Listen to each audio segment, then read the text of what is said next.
Indépendantiste, c'est bien toi. Je me souviens à quel point tu étais impliqué, à quel point les jeunes avaient fait une grande différence dans cette élection partielle. Comment avez-vous réagi en lisant cet article de Boris Prou aujourd'hui? Ben écoutez, moi j'avais le titre quand il m'a appelé il y a de une ou deux semaines. J'étais contre, évidemment. Moi je pense que l'indépendance c'est un projet d'avenir, c'est un projet qui impacte les jeunes. Les sondages le montrent. La génération la plus souverainiste en ce moment au Québec, c'est les 18-34 ans avec 42,9% d'indépendance. Fait que c'est sûr que j'étais contre. J'essayais de réfuter la prémisse de son article. Donc c'est une déception. Mais comme vous avez dit, je vois Marc-Antoine Lemay, il y a mon opinion, puis il a parlé d'opinions qui étaient divergentes à ça. Donc tout à fait. Et pourtant, quand même, j'ai entendu aussi plusieurs personnes dire « Ah non, on va pas faire un troisième référendum », mais il y a quelqu'un qui me disait « Ben non, au contraire, ces gens-là n'ont jamais été consultés. Ça fait belle lurette qu'on a consulté les gens. » Exact. Écoutez, tous les gens en bas de 47 ans ont jamais pu voter au projet d'indépendance. Ça fait vraiment beaucoup de monde. Puis en 2025, qui arrive sous peu, ça va être tous les gens en bas de 48 ans. Donc ça fait beaucoup de monde, ça fait beaucoup de générations aussi. Ma génération n'a jamais pu s'exprimer sur ce projet-là. Puis comme c'est un projet d'avenir, mais je pense que l'avenir du Québec, qui est pas mal les jeunes, devraient pouvoir s'exprimer. On est tellement d'accord là-dessus. Il faut vraiment laisser la place aux jeunes. En général, si on parle de projets à très long terme, c'est vous qui êtes la clé.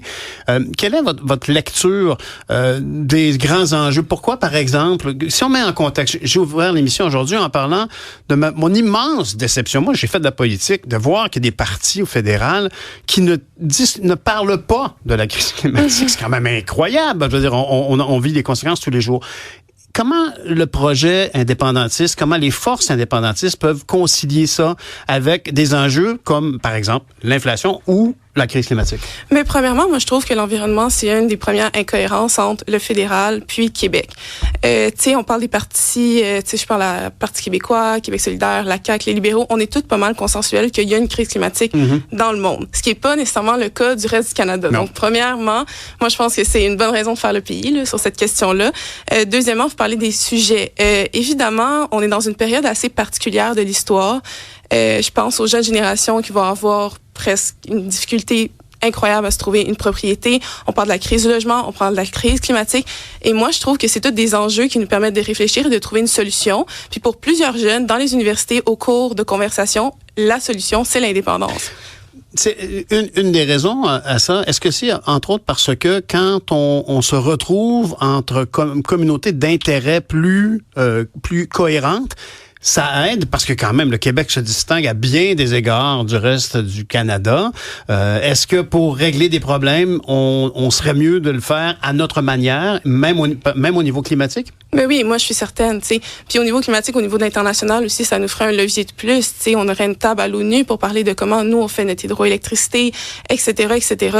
Donc ça, c'est sûr que le Québec, selon moi, est le mieux pour parler de ce qui concerne le Québec. Je pense notamment à tout ce qui est protection de la langue française, à la culture.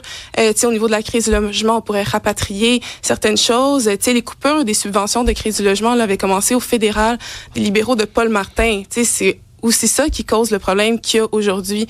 Donc, évidemment, moi, pour le rapatriement puis faire un pays, c'est sûr que je suis pour. Et bien sûr, au niveau de, par exemple, du système légal, on est, par exemple, au niveau de, on dit souvent, lorsqu'on veut rétablir une démocratie, on va rétablir l'état de droit. Mais le droit, c'est fondamental sur comment on gère nos sociétés. Et le Québec, au niveau des avocats, on applique le Code civil, alors que dans le reste du Canada, on applique le Common Law. Avez-vous l'impression qu'il va falloir faire œuvre de vulgarisation pour bien faire comprendre ça? Les jeunes saisissent-ils bien tout ça? Parce qu'il y a toute une autre génération qui comprend bien le débat, qui est peut-être un peu caricaturaux dans leur lecture. Ils sont peut-être un peu caricaturaux de « Ah, ben moi, j'ai toujours voté non, moi, j'ai toujours voté oui. » Il y a toujours ça. Mais au niveau des jeunes, est-ce qu'il y a place à une explication plus concrète, qui met de l'avant la question du pays? Mais je pense que oui, au niveau des jeunes, c'est sûr et certain, il va falloir de la vulgarisation, mais au niveau de toutes les branches de la population. Tu sais, les débats constitutionnels qu'on a eu en 95 ou même en 80, évidemment, sont plus les mêmes. On parlait de crise climatique, c'est un enjeu supplémentaire qui a été ajouté et il y en a une multiplicité. En tout cas, il y en a beaucoup d'autres. Multitude. Merci beaucoup. D'autres. Donc, c'est important d'adapter ce débat puis de le vulgariser. Puis là, encore là, je pense que les réseaux sociaux peuvent être une bonne option, faire des publicités à la télé, apporter l'information aux citoyens également. Donc, évidemment, c'est quelque chose qu'on doit faire dans le mouvement. Vous avez d'emblée parlé, lors du début de l'entrevue, des différents partis qui siègent du côté de l'Assemblée nationale, pour qui il y a consensus au niveau de la crise climatique. Il y a aussi quand même d'autres partis qui qui travaille pour l'indépendance. Le Bloc québécois le fait aussi. Vous allez être candidate, d'ailleurs, pour le Bloc québécois lors de la prochaine élection fédérale. Ça pourrait arriver n'importe quand. On s'entend là-dessus. Ça pourrait être en plein milieu de l'hiver. Ça pourrait être en janvier. J'ai même eu une petite frousse là, avant Noël. Là. Vous serez candidate dans quel comté? On a dit Hochelaga, Rosemont-Est. Je salue en même temps les citoyens là, que je suis dans la circonscription quotidiennement sur le terrain avec les organismes depuis 2 ou 3 mois. Donc, j'en doute pas. Les jeunes au Parti québécois et au Bloc québécois, parce que quand même, on s'entraide énormément dans les deux formations. C'est des machines à porte-à-porte. Très efficaces. Ça niaise pas avec des stylos et des vieux papiers. Là, ils travaillent avec leurs applications. Puis le candidat que j'étais suivait dans comme comment ça marche cette affaire là? Laisse faire, on va le faire.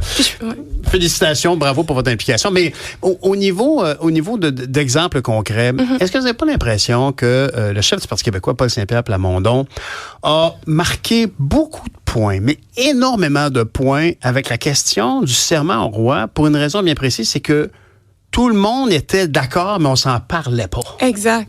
Puis il y a quelque chose, justement, qu'il faut être vulgarisé. Le Canada, c'est une pétromonarchie. On est encore dans une... c'est la reine, là, au final, le roi aujourd'hui, là, mais qui est, etc.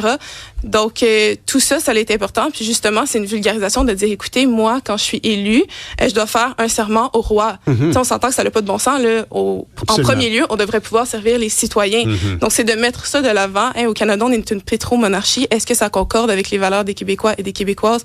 Moi, je pense fermement que non. Oui, puis effectivement, il y a des sous québécois qui vont au soutien. Bon, on peut débattre pendant 50 millions d'années de comment on soutient tel ou tel secteur, mais il n'y a pas de doute que l'argent public d'Ottawa qui soutient le secteur pétrolier. C'est des milliards et des milliards. Alors, bien évidemment, par nos impôts, on y contribue. Il y a peut-être des retours d'argent, mais d'une manière ou d'une autre, ultimement, on soutient quelque chose qu'on ne cautionnerait pas. Moi, je pense que effectivement, les gens peut-être ne sont pas conscients que le Canada est une monarchie, que le Canada, finalement, quand on a eu un remaniement ministériel il y a pas longtemps, on avait la gouverneure générale qui représentait le roi. Autrefois, c'était la reine Élisabeth. Moi, c'était ma grand-mère plate que je trouvais donc poche à Noël. C'était ma grand-mère, c'était la reine Élisabeth. Mais on l'aimait bien quand même. Le roi Charles, là, ça devient, on est dans le grotesque complet. Et il débarque avec une représentante, Mme Salmon, qui parle très, très peu français. Alors, on voit toute l'image, elle est là. C'est-à-dire que c'est le roi ou la reine qui dit, bon, M. Trudeau, vous avez choisi cette personne pour ses enjeux. D'accord, je la valise. On la sermente. Alors, on est devant quelque chose qu'on a tendance à oublier. Alors, ce chemin qu'a fait le Parti québécois, c'est incroyable le travail qu'ils ont réussi à faire avec seulement 4 députés pour devenir aussi important au niveau médiatique. Vous devez avoir confiance pour le prochain grand rendez-vous? Oui, c'est sûr. Puis ce qui me donne encore plus confiance, c'est les 2 partis qui sont en avance chez les jeunes, c'est PQ et Québec solidaire, qui sont 2 partis indépendantistes. Donc, évidemment, j'ai confiance. Quand vous parlez de valeurs qui n'est pas en concordance avec le Québec, moi, je suis une grande féministe, puis l'avortement, c'en est un autre. Là. Au Québec, tous les partis provinciaux qui siègent à l'Assemblée nationale se disent d'accord sur la question de l'avortement. C'est un droit. Il y en a même qui parlent de l'inscrire dans la Constitution d'un Québec souverain. Alors qu'au niveau du Canada, c'est débattu. Une des versions de la Constitution ici, c'est un des projets de Constitution. Il y en a plusieurs. Il y a beaucoup d'entités qui proposent des textes de Constitution, dont le fameux Daniel Turp. Oui, bien sûr que ce serait dans un document du Québec qui représenterait le Québec, bien évidemment. Le droit à l'avortement, le droit à l'habitation, le droit au logement, ça pourrait en faire partie. Puis l'avortement, c'est ça, je disais, c'est un sujet... Au Canada, c'est encore débattu. Là. Il y a des provinces au Canada qui n'ont même pas des cliniques d'avortement, ce qui est assez particulier, alors qu'au Québec, notre système de santé publique, heureusement, soutient ces cliniques-là. Absolument. Mais Rose Lessard, en tout cas, en tant qu'adulte majeur et vacciné, je vous remercie beaucoup de voir la jeunesse, de représenter si bien la jeunesse qui s'implique dans nos enjeux de société. Tous les partis politiques ont besoin de jeunes comme vous, encore plus l'indépendance du pays. Merci beaucoup, Rose Lessard. Merci beaucoup. Puis joyeux Noël à vous, à toute l'équipe de CUB, puis spécialement aux citoyens de Hochelaga-Rosemont. Bonne chance. Merci beaucoup. Au revoir. Observation et opinion. CUB. Pierre Nantel. C'est peut-être pas le Nantel le plus drôle au Québec, mais c'est le plus crédible pour parler de politique. Vous écoutez Pierre Nantel. On va aller retrouver notre journaliste tout-terrain au Journal de Montréal, Louis-Philippe Messier, on peut vraiment le qualifier de vadrouilleur. Bonjour Louis-Philippe. Bonjour. C'est drôle parce que j'ai vu dans certains de tes articles récemment, tu parlais de la fameuse vadrouilleuse Francine Grimaldi.